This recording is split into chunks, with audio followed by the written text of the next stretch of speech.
Hello! Have you ever struggled in your life with being consistent at something that you know you need to be doing, but are not? And every day you wake up and you're frustrated with yourself that you are not doing the thing you need to do, whether it is practicing your cello, getting started on the cello, or exercising. And in today's video, we will actually be going through the ways that cello playing or practice and exercise are directly related. And I'll be helping you with the top reasons why people who are consistent with exercise stay consistent, why they do it, what habits to avoid, and how this can apply to your daily cello practice. Let's dive in. Number one, why are people who are consistent with exercising consistent? Why are they good at exercising? And I have a couple of reasons for you. Number one, they don't give themselves another choice. When they decide to exercise one day, they make that decision in advance to give themselves the best chance of success. They set themselves up for that success. They put their workout clothes out the night before. Their workouts are decided in advance. They know, okay, on Monday I'm going to do legs. Tuesday I'm going to do chest and triceps. Wednesday I'm going to do glutes. Thursday I'm going to do shoulders. My exercise routine last week. That's why it's fresh. And they plan in advance to work out. When they skip a day, however, and they have a rest day, it is also planned. So the other day I was chatting with my sister about why it's hard to stay consistent with exercise, and just the thought of, well, I'm not going to become overweight, or I'm not going to become unhealthy or out of shape if I miss one day, right? Like if I miss one day here and there, that's no big deal. And she's entirely right. Like we were talking about the fact that people think that often. And then what happens is they wake up one day and they're like, it's really hard to fit it in. I'll just skip today. It'll be fine. But then the next day, the same thing happens. Next day, same thing happens. And before they know it, they are actually at a point in time where they have skipped 3 weeks worth, 4 weeks. That changes into a month, changes into 6 months of not exercising, or at least exercising very infrequently. And they get frustrated because they don't see the results and they think, but I've been planning, but they don't execute. So my point in all of that is you have to plan for a rest day. They never skip a day without deciding in advance. The latest, really, that a regular exerciser will decide not to work out is if they wake up and they feel really run down, or they're sick or something, and then even still they may get some kind of movement in, whether it's stretching or going for a walk or just something that helps them feel like they're healthy. So moral of the story, never skip a day unless it's planned. Don't have an unplanned rest day.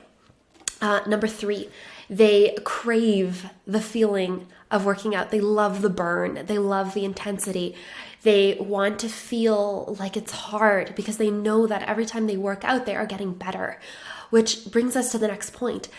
Even though they don't see the results of their workouts and their efforts right away, they know that every single time they put in the effort, they follow through on the plan, they will see the results over time.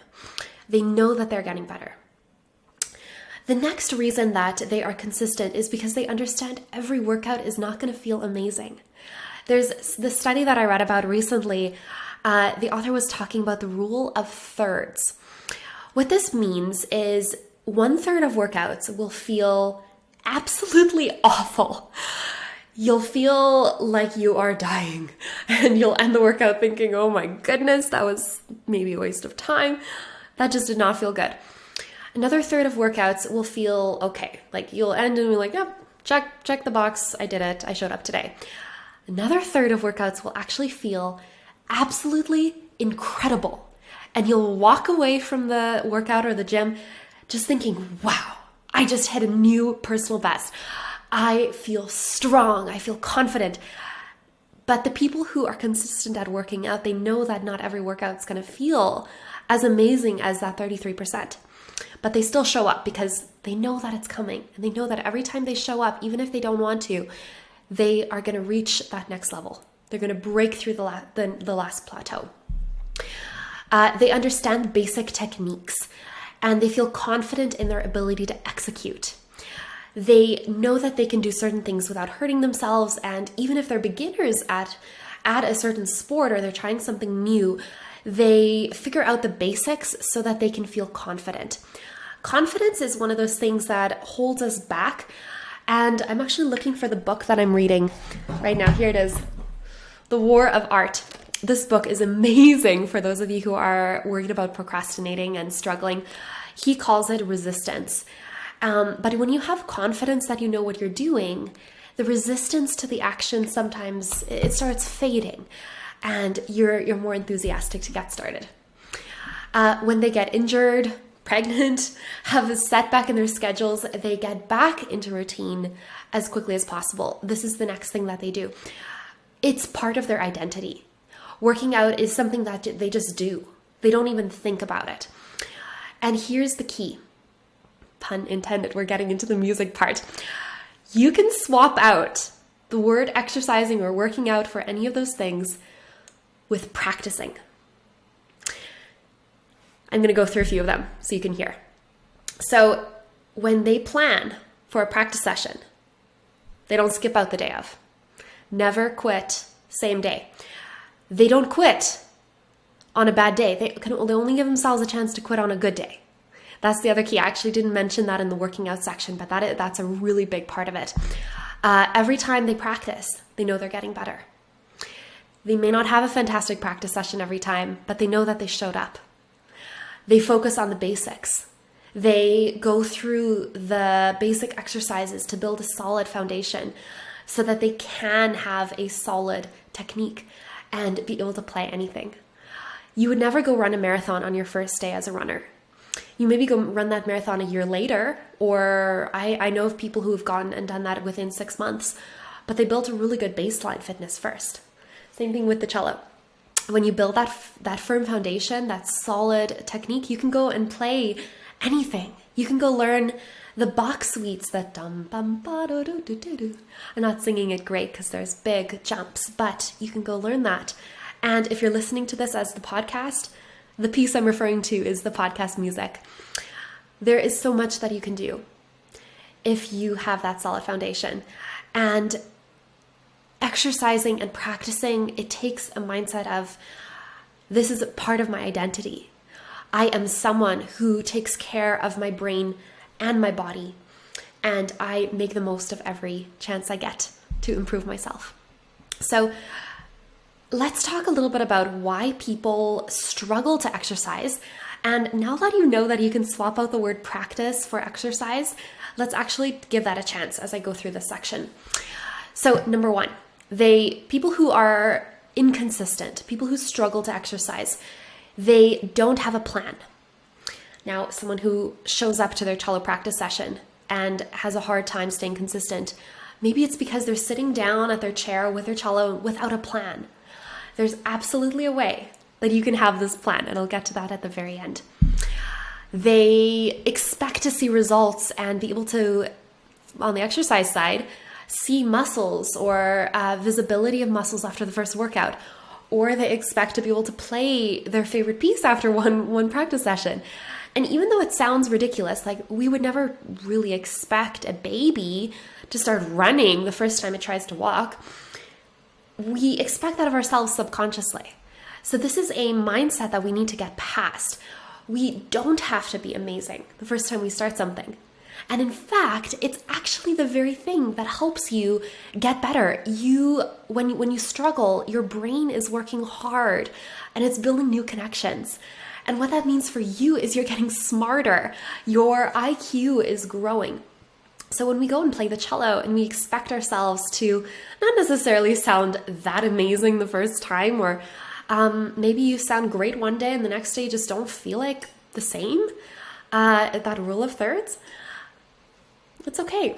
Because okay, maybe tomorrow will be one of those amazing practice days. So that is how exercising and cello practice is very similar. Now, if you are already playing the cello and you're amazing at practicing, super consistent, and maybe you struggle with exercise, go apply these techniques to exercising. It will make you feel so alive, like you are taking care of yourself And you'll be able to be the person you want to be in 30, 40, 50 years when you have grandchildren and you want to be able to play with them. This is so possible for you. Go apply it to your exercise. Go for a walk right now as you're listening to this video.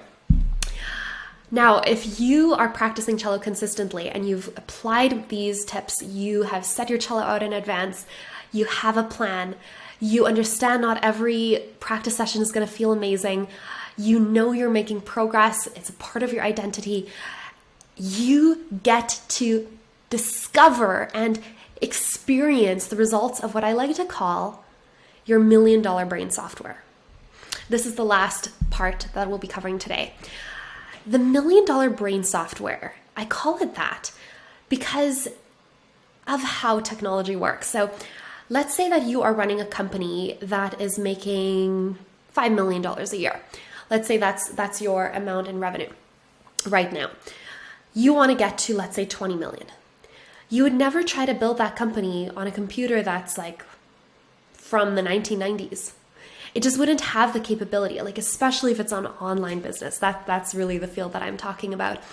You'd want to have a computer that can be really fast, that can do what you need it to do, right? You would get a MacBook Pro, or you get an iMac, or something that can manage your workflow. Now, that is an expensive piece of software and of hardware, but you do it because you know that it's the machine that holds all of your ideas. Your brain is the computer of your body. It controls all of the systems. Why wouldn't you upgrade the software? If you imagine the kind of person that you want to be, what kind of brain software does she have?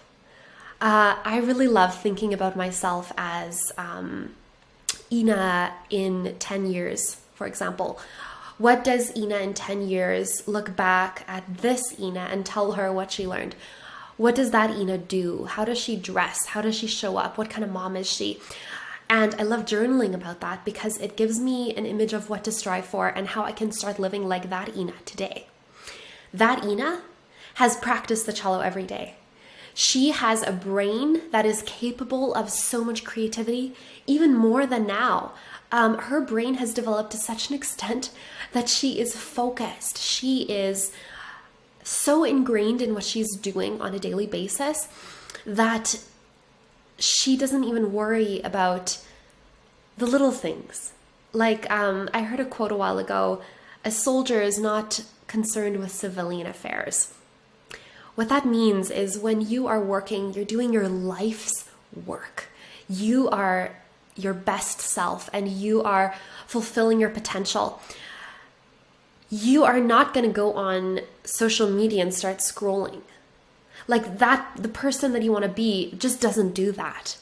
When you have $1 million brain software, you have more cognitive control over your actions. Your brain has made it possible to reach that person. So that is why I want to encourage you to develop that $1 million brain software. And if you want to know how, then keep listening because I have a surprise for you at the end. So a couple of things that a good cello practice routine will do for you. Now that we've covered our 3 points, it will develop your entire brain.